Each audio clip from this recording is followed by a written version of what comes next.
যে মিলাদুন্নবী পালন করি, এতে আমাদের মুমিনদের বা আমরা মুমিন যারা বা ইসলামের রাসূল ইসলামের উম্মতে যারা, উম্মতের কি ফায়দা হবে? দেখেন, উম্মতের ফায়দা হওয়ার জন্য আমি বুখারী শরীফের একটা হাদিস কোট করতে চাই। ইমামে বুখারী শরীফের মধ্যে হাদিস নকল করেছেন। এগুলা অনেক জায়গায় রেওয়ায়ত হয়েছে বুখারী শরীফের মধ্যে। বিশেষ করে এই হাদিস খানা ইমামে সুয়ুতি, আল্লামা জালালউদ্দিন সুয়ুতি, তার বিখ্যাত একটা ফতোয়ার কিতাব আল হাবিলিল ফাতাওয়া আমার কাছে আছে। ওখানে একটা মিলাদুন নবীর ফজিলতের উপর একটা কিতাব লিখেছেন।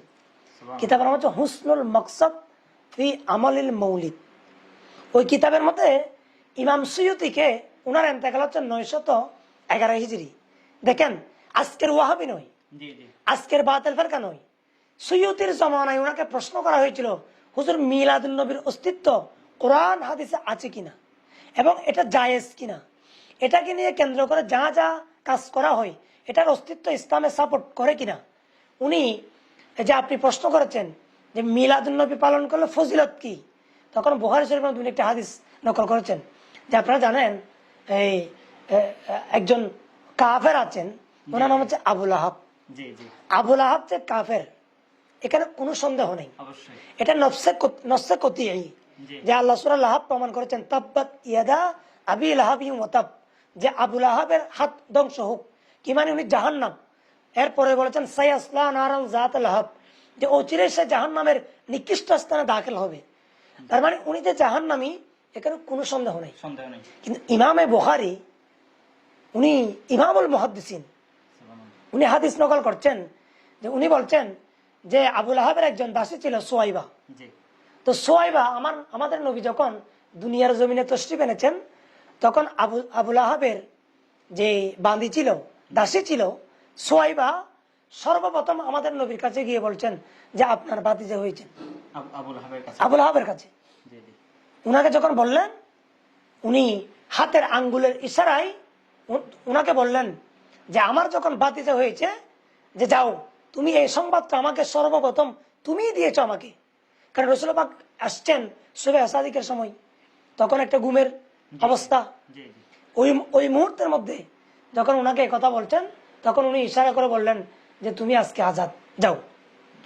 আজাদ করার কারণে তো করেছেন, আজাদ হয়ে গেছেন। উনি আরো জীবনযাপন করেছেন, উনি মারা গেলেন। মারা যাওয়ার পরে ইমাম সোহাইলি, বিশ্ববিখ্যাত মুয়াররিখি, উনি কিতাবের মধ্যে নকল করছেন, এবং ইমামে বুখারী যে হাদিস নকল করছেন, এই হাদিসের ব্যাখ্যায় রইসুল মুহাদ্দিসিন শারহে বুখারী আল্লামা ইবনু হাজার আসকালানী ফাতহুল বারির মধ্যে, উমদাতুল কারির মধ্যে, এরশাদুস সারির মধ্যে, এবং আপনার এই ইমামে কস্তুলানী, উনিও এরশাদুস সারির লেখক, শারহে বুখারী, ইনারা মুহাদ্দিসরা হাদিসের ব্যাখ্যা দেখছেন যে উনি ইন্তেকাল করলেন আবুল আহাব। হযরতে আব্বাস রাদিয়াল্লাহু তাআলা স্বপ্ন দেখেছেন। স্বপ্ন দেখে বলছেন যে তুমি আমাদেরকে ছেড়ে অনেক দিন হয়ে গেছো কবরে, এখন তোমার অবস্থা কি? উনি বলছেন যে আমার অবস্থা ভালো নাই, আমি খুব আযাবের মধ্যে আছি, অর্থাৎ আমি জাহান্নামী, আমার কাছে আযাব হচ্ছে। কিন্তু আমি সোমবার দিন আমার সাত আঙ্গুল থেকে আমি একটু একটু পানি পাই, এই পানি আমি খেয়ে আমার একটু আযাবটা আমি হালকা করি। এখন এখানের সাথে মিলাদুন নবী পালনের ফজিলত কি? মুহাদ্দিসরা বলছেন একজন কাফের রাসূলুল্লাহর তশরিফ আওয়ারিকে সম্মান করে উনি ওনার দাসীকে আজাদ করেছেন। সেই কারণে উনি কাফের হওয়ার পরেও রাসূলুল্লাহর রহমত থেকে বঞ্চিত করে নাই আল্লাহ।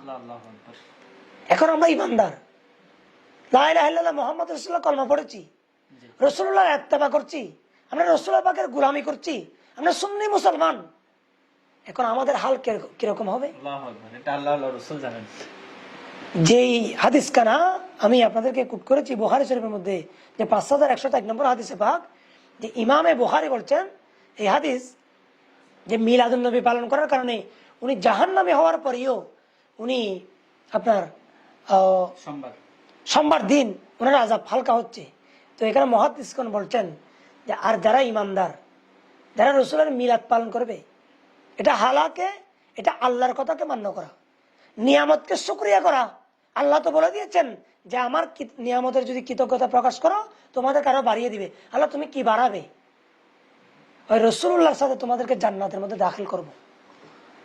রসুলের পাকের সাথে জান্নাত। দেখুন একটা হাদিস করতে চাই আমি, এটা আবু দাউদ শরীফের হাদিস।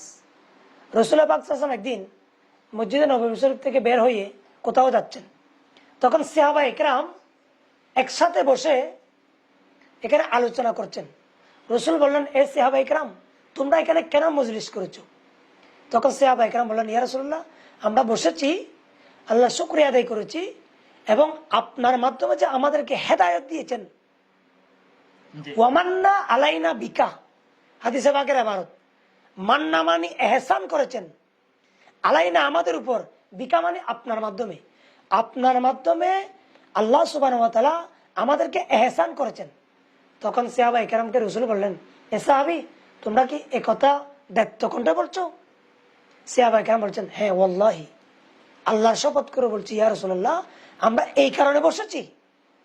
তার মানে মিলাদুন নবীর মাহফিল, মিলাদুন নবীর মাহফিল করছেন ওনারা। তখন রাসূলুল্লাহ বললেন, আমার কাছে এখন জিবরাইল আসছে, জিবরাইল এসে আমাকে সুসংবাদ দিয়েছেন, তোমরা যে আমি রাসূলুল্লাহকে নিয়ে আলোচনা করছো, আমার মিলাদকে নিয়ে আলোচনা করছো, আমি আমার মাধ্যমে তোমরা কি কি উপকার পেয়েছো, আমার এহসানের বদলা তোমরা শুকরিয়া জ্ঞাপন করছো, ওইদিকে লামকানের মধ্যে আল্লাহ ফেরেশতাদেরকে নিয়ে তোমাদেরকে নিয়ে ফখর করছেন। আল্লাহু আকবার। স্পষ্ট হাদিস, নাসাই শরীফের হাদিস। তাহলে আর বুঝতে বাকি নাই যে মিলাদুন নবীর মাধ্যমে উপকার কেমনে। আল্লাহ যেখানে খুশি, যে মাহফিলের উপর আল্লাহ খুশি, তা আল্লাহ বলেছেন, আমি আল্লাহ যদি কোনো বান্দা যদি আল্লাহ যদি কোনো বান্দার উপর খুশি হয়, তো ওনার নতিজা কি হবে, ওনার ফলাফল কি হবে আপনি বুঝতে পারতেছেন। আমাদের সারা জীবন তো আল্লাহর গোলামি করা, বাস আল্লাহ যদি খুশি হয়, রাসূলুল্লাহ যদি খুশি হয়, তাহলে আমাদের বেড়া পার। এখানে আমি আরেকটি ঘটনা ওয়াকিয়া আপনাকে বলতে চাই যে মিলাদুন নবী পালন করলে ফজিলত কি। আল্লামা জালালউদ্দিন সুয়ুতি আল ওয়াসায়েল ফি শরহি সামায়েল এই কিতাবের মধ্যে একটা ঘটনা নকল করছেন। মিশরের জমিনে একজন বিধর্মী মুসলমানের একজন মানুষ মিলাদুন নবী মাহফিল করত প্রত্যেক বছর। এখন ওই মাহফিল প্রায় 12 দিন ব্যাপী মাহফিল হতো, দীর্ঘদিন ব্যাপী মাহফিল হতো। এখন ওই একজন পাশের মহিলা, উনি বিধর্মী খ্রিস্টান, উনি মিলাদুন নবীর মাহফিলকে সবসময় জানালা দিয়ে উনি দেখতেন। এখন ওই মাহফিল দেখতে দেখতে ওনার ভিতরে একটা রাসূলুল্লাহর মহব্বত হয়ে গেল। এখন উনি বলছেন যে রাসূলুল্লাহকে এত সম্মান করে ওনারা। এখন উনি বারবার দেখে দেখে ওনার অন্তরে যখন মহব্বত পয়দা হয়ে গেল, তখন একদিন রাসূলুল্লাহ রাতে ওনার ঘরে আসলেন।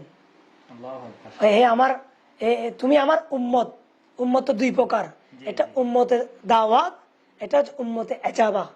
আমরা হচ্ছে উম্মত, আমরা গ্রহণ করেছি ইসলাম, আর ওনারা গ্রহণ করেন নাই। ওনারাও কিন্তু রাসূলুল্লাহ পাকের উম্মত। তো রাসূলুল্লাহ পাক বলছেন, তুমি আমার কলমা পড়ে নাও, কারণ আমারও মহব্বত তোমার অন্তরে গিয়েছেন। তো আমার মহব্বত যদি কোনো মানুষের অন্তরে যায়, সে কখনো জাহান্নামে যাওয়ার প্রশ্নই আসে না। তুমি কলমা পড়ে নাও। উনি ওনাকে রাসূলুল্লাহ এসে সরাসরি কলমা পড়ে মুসলমান বানিয়েছেন। এখন উনি ঘরের মধ্যে খুশবো, মেসকম্বরের খুশবো, উনি বড় খুশি। এখন সকাল যখন হলেন, তখন ওনার স্বামী ওনাকে প্রশ্ন করছেন, কিরে আমার ঘর আজকে এত সুগন্ধিময় কেন, এত খুশবো? উনি বইয়ে বলছে না। উনি এখন ওনার স্ত্রীকে বলছেন, দেখো আমার কাছে গতকালকে মুসলমানের নবী জিনাকে বলা হয়, উনি আসছেন, উনি এসে আমাকে কলমা পড়িয়ে মুসলমান বানিয়ে দিয়েছেন।